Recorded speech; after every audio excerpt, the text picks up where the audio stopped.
Buenos días chicos y chicas, espero se encuentren muy bien. El día de hoy quiero decirles que pues se encuentren muy bien de salud, que a partir de este proceso de reflexión que vivimos en Semana Santa pues todos ya estemos con un poco más de sabiduría y pues atendiendo pues al proceso de aislamiento que tenemos en este momento.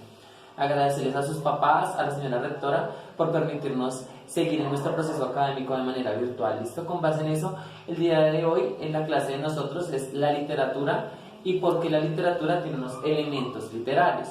Antes de empezar, quiero contarles que la literatura es una forma de arte. La literatura se ve como un estilo de arte que se puede contar, que se puede relatar y que pues independientemente ha dejado un legado histórico a partir de una época o suceso determinado. La literatura juega con un pensamiento artístico, un pensamiento oxodexo, un pensamiento pulcro, un pensamiento culto, un pensamiento social. Entonces todo esto lo tenemos que evidenciar a partir de lo que se evidencia en nuestro diario vivir, cuando estamos en el contexto, y el contexto es el mecanismo que pues narra esos pensamientos de libertad, esos pensamientos de justicia e injusticia que se evidencian en un tiempo determinado. Con base en eso, la literatura pues tiene diferentes mecanismos de control, que sería la literatura colombiana, la literatura latinoamericana, la literatura hispanoamericana y la literatura universal, partiendo del punto de vista pues que se quiere llegar a dar pues el autor que plantea, pues para que nosotros como lectores podamos identificar. También la filosofía hace parte también de la literatura, entonces no la podemos dejar atrás, y hoy todo lo que sabemos es literatura. Entonces vamos a iniciar con qué son los elementos de la literatura. Los elementos literarios son un conjunto de figuras retóricas. Cuando hablamos de las figuras retóricas son formas de hablar, formas de escribir, formas de plantear lo que se va desarrollando. Con base en eso, hay varios estilos que el escritor utiliza para crear una obra. ¿Listo? ¿Por qué se crea esa obra? ¿O cuáles son las características de esa obra? Las características de las obras son básicas. Todas tienen un tema. En general, pues van a tratar de temas pues sociales, ¿no? Temas que están en nuestro diario vivir. A partir del tema viene el título. Siempre el título va a llamar la atención de una obra literaria. Con base en eso va a proyectarse una hipótesis de lectura. Esa hipótesis de lectura, ¿para qué le va a servir? Para que el lector tenga esa capacidad de buscar ese mensaje que le está transmitiendo el autor frente pues al tema y al título que está narrando.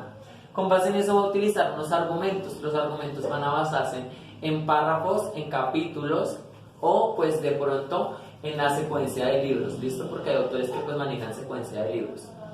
¿Quién va a narrar siempre esa historia? Esa historia siempre la van a narrar los personajes. ¿Cómo los van a narrar? Con las personalidades, características físicas que el autor plantea, pues para que se identifique pues la época, el pensamiento y el ideal que él quiere tratar.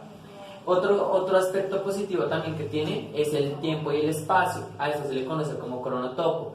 El tiempo donde se da la secuencia de la historia y el espacio. Por lo general siempre son años, días, meses que hacen parte del tiempo, y el espacio pueden ser calles, plazas, independientemente, ¿listo? Etcétera, etcétera. Vamos también con el género, porque hay géneros de drama, acción, ficción, terror, y por ende pues se conoce pues también qué tipo de literatura es.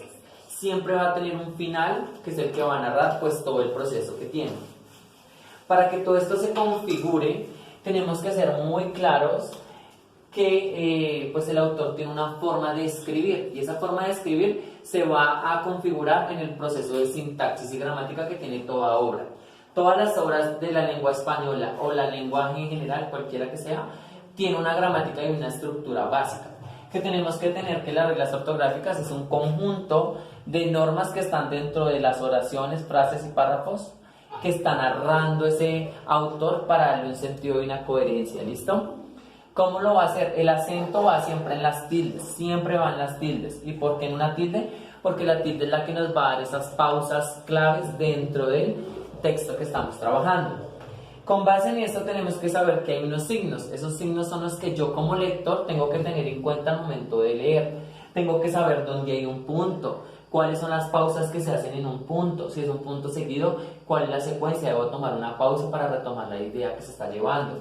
Cuando tengo las comas, cuando quiero unir ciertos contenidos. Cuando hago puntos suspensivos es porque la historia va a terminar. Cuando hago los dos puntos, cuando quiero comparar. Cuando hago un punto y una coma, cuando quiero seguir con la secuencia de la historia. Cuando me hago preguntas, cuando hago preciosos periodos de exclamación dentro de la obra, cuando comparo, cuando hago tipo de pronto de abreviaciones utilizando las comillas, cuando utilizo los asteriscos para narrar la historia o los guiones que son básicos para poder transmitirlo a los personajes. Con base en eso, la literatura se ha fijado en unos puntos. En esos puntos claves serían que yo reconozco hoy lo que es la literatura básica en estos ejemplos. Entonces reconocemos los cuentos, los mitos, las fábulas, las leyendas, las comedias, el drama, la tragedia, los poemas, las canciones, los acrósticos y las coplas como formas de escritura. Pero también hay otros como el cine, como el teatro, como los ensayos, como las noticias, como las novelas, como la radio, como la pintura, también hacen parte de los elementos literarios y eso también se le conoce como literatura. Entonces quería mostrarles esta forma de llamar hacia la literatura porque pues, la literatura es un campo muy amplio. Por eso tenemos figuras desde la Edad Media y el Renacimiento como la Mona Lisa o Gioconda de Leonardo da Vinci que también hacen parte del proceso literario, ¿listo? Con base en eso pues me despido, espero estén muy bien y pues de antemano espero verlos muy pronto en clase, Dios me los bendiga, chao.